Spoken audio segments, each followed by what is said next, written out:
លោកបងហើយគាត់ខ្លួនមេបញ្ជាការរងមេប៉ុស្តិ៍នឹងមន្ត្រី6នាក់ពាក់ព័ន្ធបទល្មើសនាំជនជាតិថៃឆ្លងដែនខុសច្បាប់ចូលមកកម្ពុជាយ៉ាងហោចណាស់មានមេបញ្ជាការរងវរៈសេនីយ៍តូចការពីព្រំដែន891 2នាក់មេប៉ុស្តិ៍1នាក់មន្ត្រី3នាក់ត្រូវបានឃាត់ខ្លួនពាក់ព័ន្ធបទល្មើសនាំជនជាតិថៃឆ្លងដែនចូលមកកម្ពុជាដោយខុសច្បាប់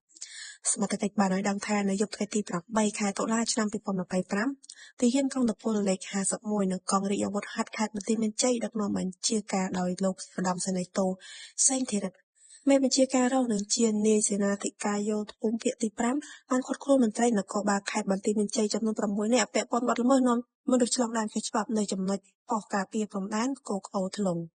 បើតាមសមត្ថកិច្ចខេត្តបន្ទាយមានជ័យមន្ត្រីនគរបាលដែលត្រូវឃាត់ខ្លួនរួមមាន1លោកវរៈសេនីយ៍ត្រីសុកសំអល់ហៅតំទូនីតិមេបញ្ជាការរងវរៈសេនាតូចការពារព្រំដែន891ស្នងការនគរបាលខេត្តបន្ទាយមានជ័យ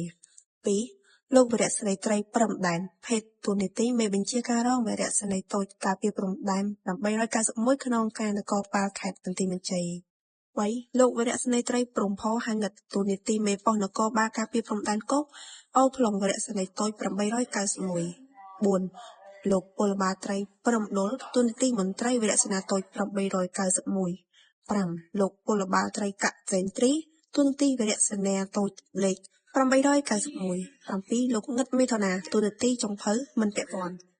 បន្ទាប់ពីឃាត់ខ្លួនដោយហើយមន្ត្រីនគរបាលទាំងនោះត្រូវបានប្រកល់ជូនទៅសមត្ថកិច្ចកងរាជអាវុធហត្ថខេត្តបន្ទាយមានជ័យដើម្បីចាត់ការបន្ត